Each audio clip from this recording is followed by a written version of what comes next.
Hello students. So our next chapter, chapter number 2 is started. The name of the chapter is the Northern Mountains. In this chapter, we will talk about the north side's mountain ranges and the life in the region. So from the textbook, the northern mountains included the Himalayan and the Karakoram mountain ranges, second the Purvanchal hill ranges. So in the north side we have three type of mountain ranges. The first one is Himalayan, then the Karakoram and the last one is Purvanchal hill ranges. So first of all we talk about the Himalayan. The Himalayas stretch from Jammu and Kashmir to Arunachal Pradesh. See map 2.1. So we can see the Himalayas mountain ranges from Jammu Kashmir to Arunachal Pradesh. So this all thing you can see in the map 2.1. Most peaks remain snow covered throughout the year. So most of the peaks of the Himalayas are mostly covered with snow throughout the year. The Mount Everest in the Himalayas is the highest peak in the world. It lies on the border between Nepal and China. So the peak of Mount Everest in the Himalayas is the highest peak in the world and it is situated on the border of Nepal and China. The Himalayas consist of three parallel ranges.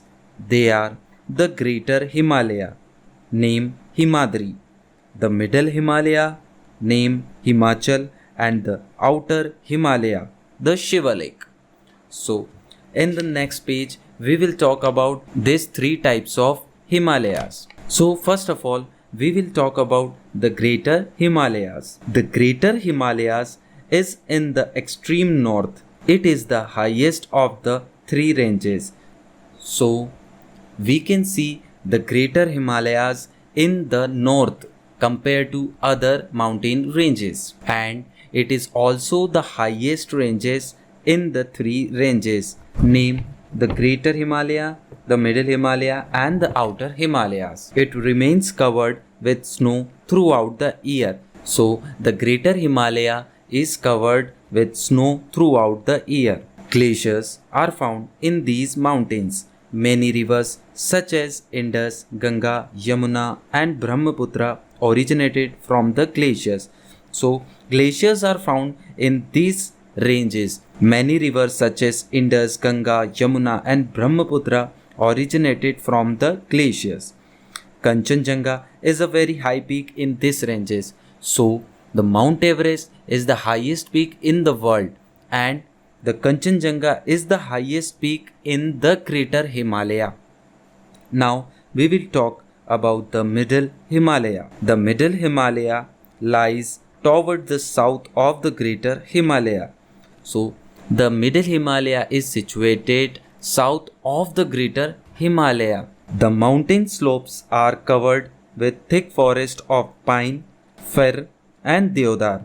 So the Middle Himalaya is covered with these type of trees forest, the pine, fir and deodar. Hill stations such as Shimla, Nainital and Darjeeling are situated here. So these are the beautiful places called the hill stations in this range. Now the third topic, the Outer Himalaya, the last of the Himalayas. The Outer Himalaya is located south of the Middle Himalaya. It is the lowest in height. This range is covered with forest. Many wild animals are found in these forests.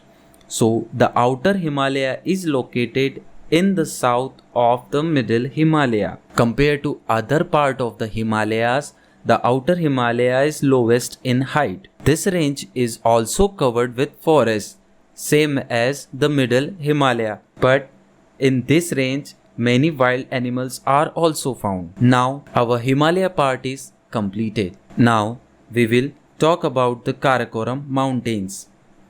To the northwest of the Himalayas, beyond river Indus, lies the Karakoram ranges. See map 2.1. So now we will talk about the Karakoram Mountains, and they are situated in the northwest side of the Himalayas. So you can use the compass to see these type of things. Mount Godwin Austen K2 lies in these ranges. It is the highest peak in the India and the second highest peak in the world. So Mount Godwin Austen K2 lie in this range, means in Karakoram mountain, and it is the highest peak in India and the second highest peak in the world. First one is always Mount Everest.